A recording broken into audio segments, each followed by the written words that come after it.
নবীরা মানুষের সহযোগিতায় নিজের পক্ষ থেকে আগায় আসছেন। হযরত ইউসুফ আলাইহিস সালাম বাদশা থেকে দায়িত্ব চেয়ে নিছেন জনগণের খেদমতের জন্য। কথা কি বুঝাইতে পারছি? কোন সময় নিয়েছেন? যখন তার মধ্যে সেই দক্ষতা আছে, অভিজ্ঞতা আছে। দক্ষতা থাকার পরে, অভিজ্ঞতা থাকার পরে দায়িত্ব চেয়ে নেওয়াটা দোষণীয় নয়। কথা কি বুঝাইতে পারতেছি ভাই? আর যদি অদক্ষ অবস্থায়, অনভিজ্ঞ অবস্থায়, অভিজ্ঞতাহীন অবস্থায় যদি আপনি দায়িত্ব চেয়ে নেন বা দায়িত্বের জন্য যদি পাগল হয়ে যান, এটা দণ্ডনীয় অপরাধ। কারণ আপনার তো সেই ব্যাপারে দায়িত্ব অভিজ্ঞ নাই, সেই ব্যাপারে আপনার কোনো দক্ষতা নাই। আপনি সেই জায়গায় যদি যান, গেলে তো আপনি সেই দায়িত্ব পালন করতে পারবেন না। আগের জমানায় ছিল যোগ্য লোকেরা যোগ্য জায়গায় যেত, অযোগ্য লোকেরা দায়িত্ব আসলেও সেগুলো গ্রহণ করতো না। আর বর্তমান জমানায় হলো অযোগ্য লোকেরা যোগ্য জায়গায় যাওয়ার জন্য, যোগ্য চেয়ারে বসার জন্য প্রতিনিয়ত প্রতিযোগিতা করে এবং এই যোগ্য চেয়ারে বসার জন্য যত রকমের আপনার রাজনৈতিক চাল, কূটকৌশল, যত রকমের ষড়যন্ত্র, যত রকমের বুদ্ধি, যত রকমের অপকৌশল, এগুলো খাটায়া অযোগ্য লোক যোগ্য স্থানে যায়। ঠিক না বেঠি? এজন্যই সমাজে অরাজকতা, এজন্যই সমাজে বিশৃঙ্খলা।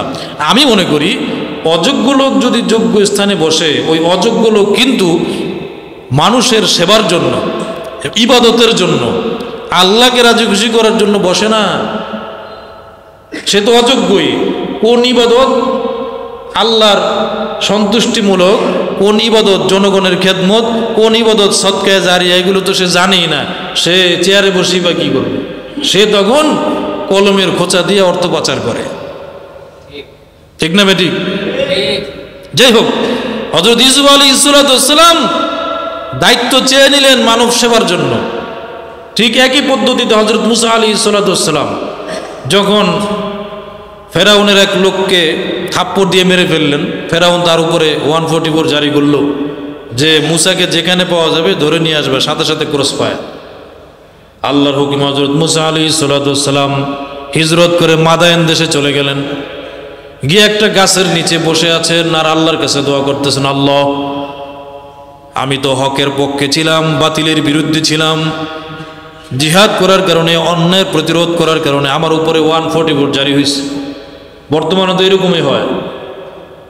ভালো কথা বলার কারণে, হক কথা বলার কারণে, হকের পথে থাকার কারণে, সত্যের পক্ষে প্রতিবাদ করার কারণে দিনের পর দিন, মাসের পর মাস, বছরের পর বছর মুসলমান বাদশার নির্দেশে সত্যবাদী একজন আলেম বছরের পর বছর জেলখানায় থাকতে হয়।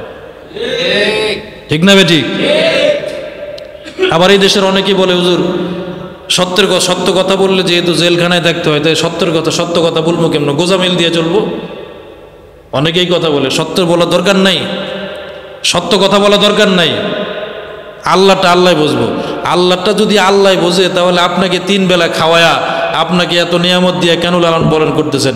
আপনি যদি বাতিলের সাথে আতাত করে চলেন, আপনি দুনিয়ার মানুষকে ধোঁকা দিলেন, দুনিয়ার মানুষকে আপনি বুঝাইলেন, আপনি আপনার পিঠ বাঁচায় চললেন, কিন্তু আল্লাহর আদালতে কাল কিয়ামতের ময়দানে আল্লাহর কাছে জবাবদিহি করে পার পাইতে পারবেন? সম্ভব না, সম্ভব না। হযরত মুসা আলাইহিস সালাম সত্যের পক্ষে অতন্দ্র প্রহরী ছিলেন। সত্যের পক্ষে তিনি ছিলেন, বাতিলের সাথে কোনো আপোষ নাই। থাপ্পড় দিয়ে মেরে ফেললেন, চলে আসলেন, আল্লাহর হুকুমে হিজরত করলেন মাদায়েন শহরে। সহযোগিতা করবেন কে? হযরত মুসার পক্ষে কে আছেন? কে আছেন বলেন না কেন? আল্লাহ তাআলা। মুসা আলাইহিস সালাম এদিক সেদিক ঘুরে দেখতেছে একটা কূপের পাশে অনেক লোক তাদের পশু পাখিকে পানি খাওয়ানোর জন্য সিরিয়াল ধরে আছে। 2 মেয়ে দাঁড়িয়ে আছে দূরে, তাদের উটগুলি, ভেড়াগুলি, দুম্বাগুলো নিয়ে। তারা যেহেতু মেয়ে মানুষ, পুরুষরা ওই লাইনের মধ্যে ঠেলা তাদের পশুগুলোকে পানি পান করায় নিয়ে যায়। ওই মেয়ে 2 পারতেছে না। হযরত মুসা আলাইহিস সালাম বুঝলেন এই মেয়ে 2 মজলুম, অত্যাচারিত, মানুষের দ্বারা নির্যাতিত, তারা নিজেদের অধিকার আদায় করতে পারতেছে না। আসছে অনেক আগে, কিন্তু তাদের পিছনে যে লোকগুলো আসছে তাদের পশুগুলোর পানি পান করায় তারা চলে যাইতেছে, কিন্তু মেয়ে 2 পারতেছে না।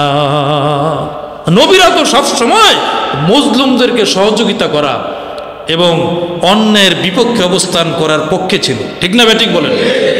হযরত মুসা আলাইহিস সালাম দৌড়ে আসলেন, এসে বললেন যে আপনারা এখানে দাঁড়ায় আছেন, আপনাদের পশুগুলোকে পানি পান করান না কেন? মেয়ে দুটো বলতেছে যে আমরা তো পারতেছি না, এখানে অনেক পুরুষদের লাইন, অনেক পুরুষের ভিড়, সুতরাং আমরা ঠেলাঠেলি করে পারতেছি না, আমাদেরকে পিছনে বারবার দেয়। হযরত মুসা আলাইহিস সালাম নিজে পশুগুলোকে নিয়ে পানি পান করালেন এবং তাদের হাতে দিয়ে দিলেন। মেয়ে দুটো খুশি হয়ে বাড়িতে চলে গেল, বাবার কাছে গিয়ে আলাপ করলো, আমরা অনেকক্ষণ দাঁড়িয়েছিলাম, বিস্তারিত ঘটনা বলল। এবার তার ওই মেয়ে দুটোর বাবা বলল ঠিক আছে লোকটাকে খুঁজে নিয়ে আসো। মুসা আলাইহিস সালামের কাছে বড় মেয়ে এসে বলতেছে আমার বাবা যাইতে বলছে আপনাকে। হযরত মুসা আলাইহিস সালাম গেলেন, তার সাথে পরিচয় হলেন। পরিচয় হয়ে তিনি বুঝতে পারলেন তিনি হলেন আল্লাহর একজন নবী, হযরত শুআয়ব আলাইহিস সালাম। সুবহানাল্লাহ। তিনিও বুঝতে পারলেন যে তিনিও একজন নবী, কারণ নবীরা নবীদের খবর রাখে, ঠিক না বেঠিক? শুআয়ব নবী মুসা নবীর সংবাদ শুনেছে যে অমুক দেশে একজন নবী আসছে, তাওরাত কিতাবধারী।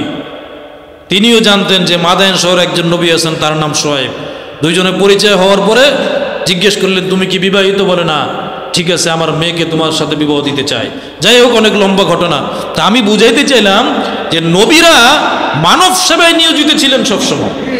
মুসা আলাইহিস সালাম দূর থেকে যখন দেখলেন মেয়ে দুটো তাদের অধিকার হরণ, তারা অধিকার, তাদের যে অধিকার সময় মতো পানি পান করানো, সেখানে তারা পানি পান করাইতে পারতেছে না। মুসা আলাইহিস সালাম এই মজলুমদেরকে সহযোগিতা করার জন্য দৌড়ে গেছে। এটা আমাদের দরকার কিনা বলো? প্রিয় মুসলমান ভাইরা আমার, এতে গেল নবীদের কাহিনী।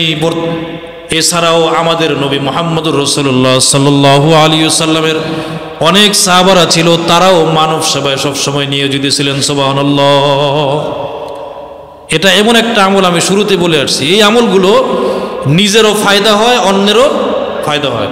যেমন মুসা আলাইহিস সালাম যে উপকারটা করলেন, একজন মজলুম, দুইজন মজলুম নারীকে, দুইজন মজলুম মেয়েকে সহযোগিতা করলেন, এতে মুসারও ফায়দা হয়েছে, ওই মেয়ে দুটোরও ফায়দা হয়েছে, ঠিক না ঠিক? হযরত ইউসুফ আলাইহিস সালাম কৃষি মন্ত্রীর দায়িত্ব নিলেন, এতে তার নিজেরও ফায়দা হয়েছে, উপকার হয়েছে, এবং মিশর দেশের জনগণেরও উপকার হয়েছে। তো এমন কিছু আমল আছে নিজের উপকার হয়, অন্যেরও। আমি কি কথা বুঝাইতে পারতেছি? সুতরাং এই আমলগুলো আমাদের বেশি করা দরকার, ঠিক না বেঠিক?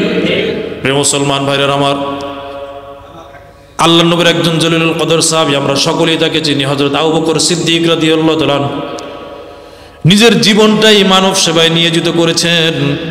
ফজরের নামাজ পড়ে রাস্তা দিয়ে ঘোরাঘুরি করতেছে। হযরত ওমর রাদিয়াল্লাহু তাআলা খেয়াল করেন যে আবু বকর প্রত্যেক দিন ফজরের নামাজের ইমামতি করার পরে ওই যে টিলার সামনে ওখানে ঘোরাঘুরি করে, তারপরে কোথায় জানি চলে যায়, দীর্ঘ 1-1.5 ঘন্টা পরে আসে। ওমর দীর্ঘদিন যাবৎ ফলো করতেছে, আবু বকরের খেলাফত কাল চলতেছে, আবু বকরের শাসন কাল চলতেছে। ওমর এবার মনে মনে মনস্তাপ করলো যে আবু বকর কোথায় যায়, খেয়াল করব কোথায় যায়।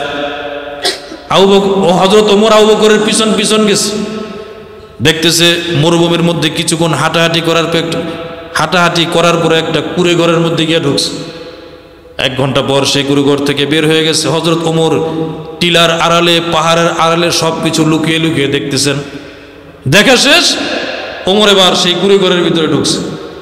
ঢুকে দেখে একটা অন্ধ মহিলা, 3-4টা বাচ্চা, এই বাচ্চাদেরকে নিয়ে মহিলা ওই ঘরের মধ্যে বসে আছে, খাবার খাইতেছে। জিজ্ঞেস করতেছে, আচ্ছা তোমার বাড়িতে যে প্রত্যেক দিন যে লোকটা আসে, এই লোকটাকে তুমি চেনো? অন্ধ মহিলা বলে, আমি তো এই লোকটাকে চিনি না, কিন্তু প্রত্যেক দিন আমার বাড়িতে আসে। হযরত ওমর জিজ্ঞেস করে, প্রত্যেক দিন তোমার বাড়িতে এসে কি করে? এই লোক এসে কি করে তোমার বাড়িতে? বলে, সর্বপ্রথম আমাকে ফজরের সময় ঘুম থেকে ডাক দেয়, আমি নামাজ পড়ি, এদিক দিয়ে আমি নামাজ পড়তে থাকি। এই লোকটা এসে আমার গোয়াল ঘরে, আমার উটের গোয়াল ঘরে যায়, উটের গোয়াল ঘরে গিয়ে গোয়াল ঘর সাফ করে, পরিষ্কার করে। তৎকালীন জমানার বাদশাহ আবু বকর, খলিফাতুল মুসলিমিন, রাষ্ট্র পরিচালক, সুবহানাল্লাহ কোন, একজন অন্ধ মহিলার গোয়াল ঘর পরিষ্কার করে।